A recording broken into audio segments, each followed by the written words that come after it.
দুয়াটা কেটে দেন। আমি বললাম কোন অসুবিধা নেই, বলে হুজুর কোনো চিন্তা নেই।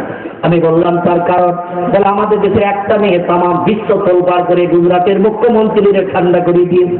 আমি বললাম কে সে? বলে নাম শুনিনি পত্রিকায়। বললাম শুনেছি, তবু বলো। বলে মেয়েটির নাম হলো সুনিতা রানী। কি নাম বললো? সুনিতা রানী তার নাম।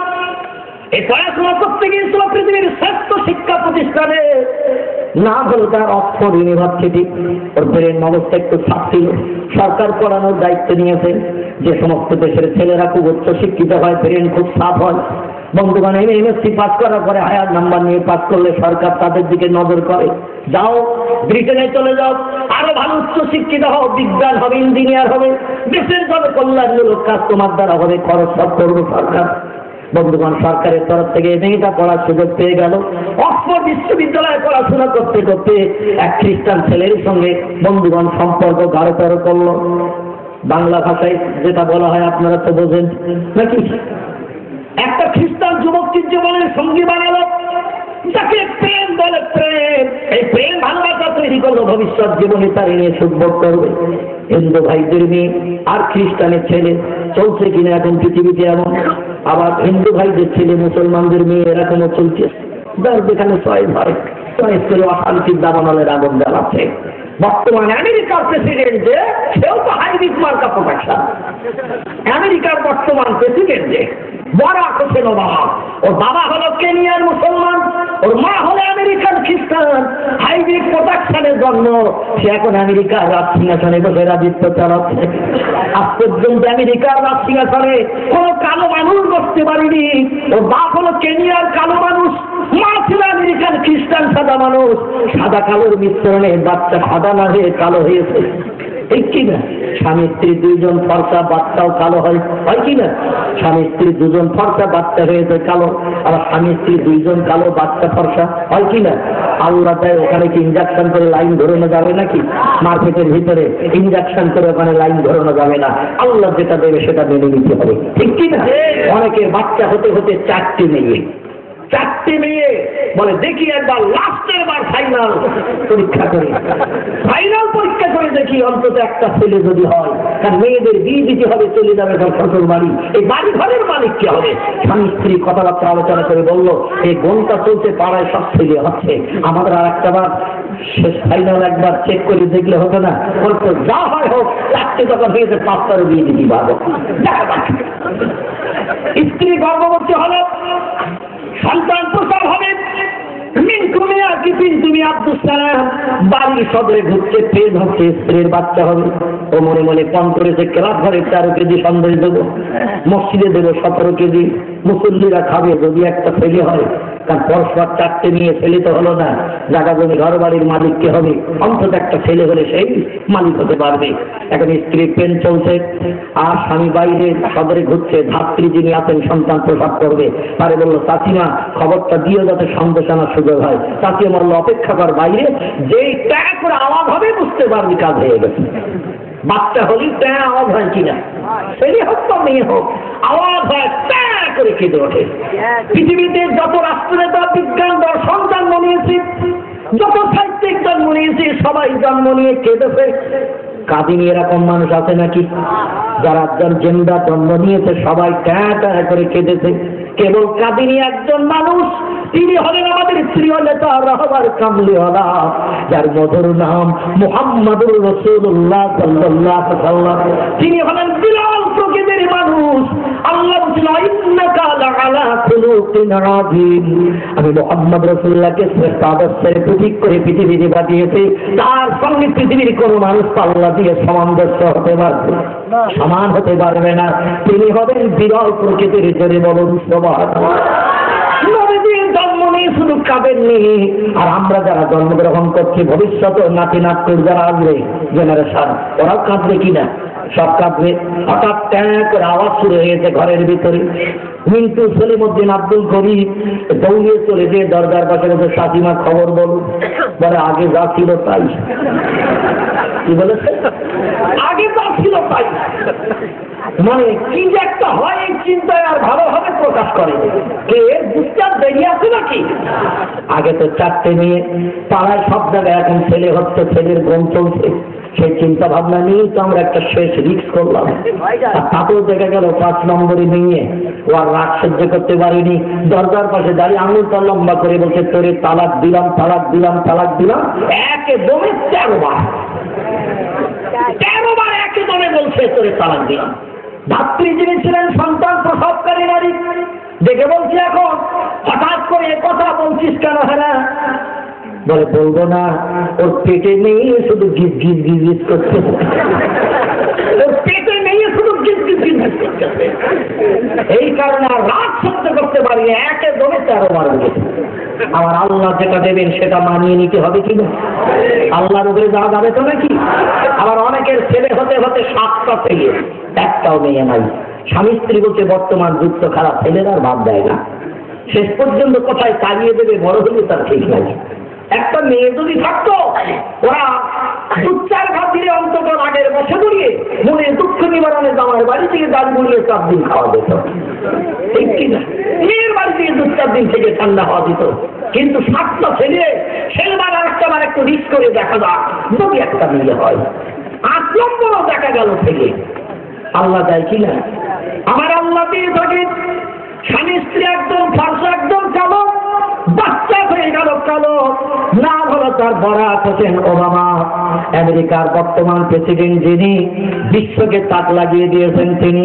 আজ পর্যন্ত আমেরিকার রাজসিংহাসনে কোনো কালো মানুষ বসেনি, এই প্রথম কালো বসেছে এসে মুসলমানদের প্রোটেকশন। ধরে বলুন সুবহানাল্লাহ। কেনিয়ার অধিবাসী মুসলমানদের ছেলে, তারই প্রোটেকশন আমেরিকার রাজসিংহাসনে বসে রাজত্ব চালাচ্ছেন তিনি। উনি বললেন, যদি আমি একদিন সুযোগ সুবিধা পাই, জনগণ আমার নেতৃত্ব মেনে নেয়, তাহলে একদিন এদেশে আমি জাতি বৈষম্য দূর করে দেব, জাতি ভেদাভেদ দূর করে দেব। এই বারাক হোসেন ওবামাকে রাজসিংহাসনে বসার আগ পর্যন্ত ও দেশে সাদারা কালোদের দাম দিত না, সাদারা যে হোটেলে খেত কালোদের ঢোকার পারমিশন ছিল না, সাদারা যে গাড়িতে চলতো কালোদের উঠতে দিত না, এমন করে সাদারা যে স্কুলে পড়তো কালোদের সেখানে এমন করে পারমিশন হতো না, সেখানে সেই স্কুলে পড়ার কোন রকম সুযোগ হতো না। উনি বললেন, জাতি বৈষম্য দূর করি, সাম্যের বিধান সৃষ্টি করবো আমি এই দেশে। যে সাম্যের বিধান সৃষ্টি করে তাম বিশ্বকে তাক লাগিয়ে দিয়েছেন ইসলামের নবী মুহাম্মদুর রাসূলুল্লাহ। একটু জোরে বলুন সুবহানাল্লাহ। আমাদের ভারতবর্ষের হিন্দু ভাইদের ঘরের একজন কীর্তি ছেলে, নাম তার রাধাকৃষ্ণ সর্বপল্লী, উচ্চ শিক্ষিত জ্ঞানী মানুষ তিনি। তিনি বলছেন, we can not deny that the conception of brotherhood in Islam transcends all barriers of race and nationality, a feature which does not character any other religion. ভারতের হিন্দু জনে শিখে না, একটা নির্দেশ নিবেদন তোমাদের কাছে করি, এই ভারতবর্ষের মুসলমানদের সঙ্গে যেন দ্বন্দ্ব করো না, ঝামেলা করো না, কারণ ওরা ভারতবর্ষে এসেছে বলে আমরা মনুষ্যত্ব পেয়েছি। জোরে বলুন একটু সুবহানাল্লাহ। নাম তার রাধাকৃষ্ণ সর্বপল্লী। উনি বলছেন, উই ক্যান নট ডেনি, আমরা এই কথা কখনো অস্বীকার করতে পারি না, মিথ্যা বলে সম্বোধন করতে পারি না। That the conception of brotherhood in Islam, ইসলামের ভ্রাতৃত্ববোধ, মুসলমানদের চরিত্র, তাদের নেতার জীবন বিধান এমন একটি জিনিস, transcends all barriers of race and nationality, যা জাতীয় বর্ণের সমস্ত প্রতিবন্ধকতাকে দূর করে দিয়ে মানুষকে একে নিবিড় বন্ধনে বেঁধে দিতে পারে। কে হিন্দু, কে জৈন, কে শিখ, কে বৌদ্ধ, কে মুসলমান, কে ইহুদি, জাতির বৈষম্যতে যার ধর্মের ভিতরে নাই, তাদের ধর্মগ্রন্থ কোরআনে স্রষ্টা জানিয়েছেন, লাকুম দীনুকুম ওয়ালিয়া দীন, তোমাদের জন্য তোমাদের ধর্ম ভালো, অপরের জন্য অপরের ধর্ম ভালো। লা ইকরাহা ফিদ্দীন, ধর্মের উপরে কখনো জবরদস্তি করবে না। আমি ব্রেন মগজ দিয়েছে, ব্রেন মগজের মাধ্যম দিয়েছে, যেটা বিবেচনা করে মেনে চলবে, তার প্রতিদান পরকালে আমার কাছে পাবে। জোরে বলুন সুবহানাল্লাহ। আল্লাহর নবীকে আল্লাহ হুঁশিয়ারি দিলেন, লাস্তা আলাইহিম বিমুসাইতিন, হে মুহাম্মদ, তোমাকে নবী করেছি, পয়গম্বর করেছি বলে তুমি মনে করো না থানার দারোগা হয়েছে, কি হয়েছে, এসপি হয়েছে তুমি। যখন তখন যে কোনো মানুষের জবরদস্তি করে কলেমা পড়াবে, যেমন ওসিএসপি সাহেব যখন তখন যে কোনো মানুষকে ঘর থেকে তুলে নিয়ে যেতে পারে, ওদের একটা পর হচ্ছে সরকারি পর। তারপরে জনগণ দিয়ে হামলা টামলা করিয়ে ফিরিয়ে আনুক, নাটাক যাহাক একটা হক। এরকম একটা কেসে হতে পারে। বন্ধুগণ, আল্লাহ তোমাকে দারোগা করে এসপি করে অসি করে পাঠাই নাই, জবরদস্তি করে তুমি কাউকে কলেমা শরীফ পাঠ করে মুসলমান বানাবে। আমি মানুষের ব্রেন মগজ জ্ঞান দিয়েছি, মানুষ ব্রেন মগজ জ্ঞানের মাধ্যম দিয়ে যেটা তার কাছে বিবেচিত হবে সে সেটা গ্রহণ করে চলবে। তোমার কাজ হলো সত্য কথা মানুষের কাছে বলা। জোর জবরদস্তি আমি আল্লাহ পছন্দ করি না। মাইয়াহদিহিল্লাহু ফালা মুদিল্লা লাহু, আমি আল্লাহ যারা হেদায়েত দেব দুনিয়ার কোনো মানুষ তারে গোমরা করে রাখতে পারবে না। ওমাইয়ুদলিলহু ফালা হাদিয়া লাহু, আর আমি আল্লাহ যারা গোমরা করে রাখবো তুমি হাজার চেষ্টা করলেও তাকে সুপথ তুমি দেখাতে পারবে না। ও দায়িত্বটা হলো আমার, ও দায়িত্বটা হলো আমার। আমি যারা হিদায়ত দেবো সেই হেদায়ত পাবি, আমি যারা হিদায়ত দেবো না সে হেদায়ত পাবে না। এই তো হেদায়তের দায়িত্ব আমি আল্লাহ নিয়েছি। আমি যারা গোমরা বানিয়ে রাখবো তুমি হাজার চেষ্টা করলো কালিমা পড়িয়ে মুসলমান বানাতে পারবে না। আল্লাহর কোরআন সত্য না মিথ্যা? কোরআন হলো সত্য। কোরআন যে সত্য তার বাস্তব নবীর আমার ইতিহাস আলাদা করে দেখতে পাই। নবী সকাল সন্ধ্যা দুপুরে বিকালে কলেমার কথা বলতেন। নিজের ঘরের মানুষ ছিল যারা বয়স থেকে নিয়ে নবীদের বয়স যখন 50 বছর, এতদিন আমার নবীর সঙ্গে 51 ভক্ত একসঙ্গে জড়িয়েছিল। কিন্তু আবু তালেবের তকদির মন্দ ভাগ্য খারাপ হলো, আবু তালেবের কাছে নবীর কলেমার কথা বিবেচিত হয়নি। একবারই মানুষ সে কলেমা পড়েনি, মুসলমান হয়নি, ইসলাম গ্রহণ করেনি। এক ঘরের মানুষ আমার নবীজির সঙ্গে সেই গাঢ় সম্পর্ক স্থাপন করতে পারেনি। বিশ্ব নবীর আপন চাচা তিনি, নাম তার আবু লাহাব। একই মায়ের পেটের সন্তান ছিল নবীর বাপেরা। কারো বানাম হারিস, কারো বানাম মুকাবিল, কারো বানাম হামজা, কারো বানাম আব্বাস, কারো বানাম আবু তালেব, কারো বানাম আবু লাহাব, কারো বানাম আব্দুল্লাহ। এরা ভাইটি ছিল একসঙ্গে 10 জন। কত বললেন? এই 10 জন ভাইদের ভিতরে কলেমা পড়লেন। পরবর্তীতে যারা যাদের নাম ইতিহাসে এসেছে, একজনের নাম হযরত আব্বাস রাদিয়াল্লাহু আনহু, উহুদের যুদ্ধ পর্যন্ত নবীর সঙ্গে শত্রুতা করেছে। ঠিক কি না? 10 বছর 13 বছর বিশ্ব নবী মক্কায় দিনের দাওয়াত দিল, কলেমার কথা বললো। 13 বছর নবীর সঙ্গে ছিল দুশমনি করলো, শত্রুতা করলো। এই আব্বাস রাদিয়াল্লাহু আনহু মদিনা শরীফে গেলে একটা বিশাল বড় কবরস্থান আছে। এই কবরস্থানটির নাম হলো জান্নাতুল বাকি। কি নাম বললো? জান্নাতুল বাকি, যেখানে বিশ্ব নবীর হাতে গড়া 10,000 সাহাবী জান্নাতি শান্তিতে ঘুমিয়ে আছে। জোরে বলুন সুবহানাল্লাহ।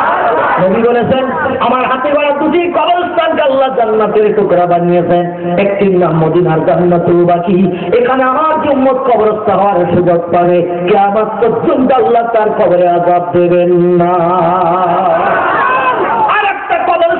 মক্কা মুআজ্জামার জমিনে, নাম তার জান্নাতুল মুআল্লা, যেখানে ঘুমিয়ে আছেন প্রিয় নবীর জীবনের প্রথমা সাথী, আরব কান্ট্রির বিশ্ব সুন্দরী, ইসলামের প্রথমা নারী, যার নাম খোয়াইলেদ দহিতা হযরতে মা খাদিজাতুল কুবরা রাদিয়াল্লাহু আনহা। বন্ধুগণ, তিনি এই মক্কার জান্নাতুল মুআল্লার কবরস্থানে ঘুমিয়ে রয়েছেন। সেখানে তিনি দাফন হয়ে রয়েছেন। এই কবরস্থানটাকে আল্লাহ বেহেশতের টুকরা বানিয়েছেন। একটু জোরে বলুন সুবহানাল্লাহ। ওই জান্নাতুল বাকির কবরস্থানের মেন গেট যেটি আছে পশ্চিম দিকে, এই গেট দিয়ে ভিতরে ঢুকলেন বাম পাশে প্রথম যে কবরটা নজরে পড়ে, এক থেকে দুখানা পাথর দিয়ে উঁচু করে ঘেরা। হাজী সাহেব যারা হজ করেছেন দেখে এসেছেন, যাদের তকদিরে নসিবে জোটেনি, আশা রাখেন মনে আল্লাহ জীবনের সব মিটাবেন। একটু জোরে বলুন আমিন। যাদের যাওয়ার ইচ্ছা নাই তাদের বলতে হবে না। অনেকে যাওয়ার ইচ্ছা আছে, নায়ক কোথায় কোন জায়গায় আসছে টিকিট কাটবে, তাই নায়ক আসতেছে দেখবে, গানের শিল্পী আসছে, 1 সপ্তাহে টিকিট কেটে রেখেছে, পরবর্তীতে হয়তো টিকিট নাও পাওয়া যেতে পারে। মুসলমান ভাইরা আমার, বিশ্ব নবীর তেল দেখাটা লাগেন না লসের? নবীদের তেল দেখাটা হলো লাগে। আল্লাহর কাবা ঘরের দিকে যখন কোনো ব্যক্তি জীবনের প্রথম একবার মহব্বতের নজরে যেই তাকায়, আল্লাহ লোকটাকে সঙ্গে সঙ্গে বেগনা মাহসুব বানিয়ে দেয়। তার জীবনের কোন গোলা রাশি আল্লাহ রাখে না। কাবা ঘরের এত দাম, সেই ঘরের দিকে যে মহব্বতের নজরে তাকায়, আল্লাহ সঙ্গে সঙ্গে লোকটারে বেগনা মাহসুম বানিয়ে দেয়। নবীজি বলছেন, কোন ব্যক্তি বিবি বাচ্চার না ছেড়ে ব্যবসা বাণিজ্য পরিত্যাগ করে, আমি মুহাম্মদ যদি আমার কবরের ধারে এসে আমার নাম ধরে একটু সালাম দেয়, আসসালাতু আসসালামু আলাইকা ইয়া রাসূলুল্লাহ, আসসালাতু আসসালামু আলাইকা ইয়া হাবিবাল্লাহ, আসসালাতু আসসালামু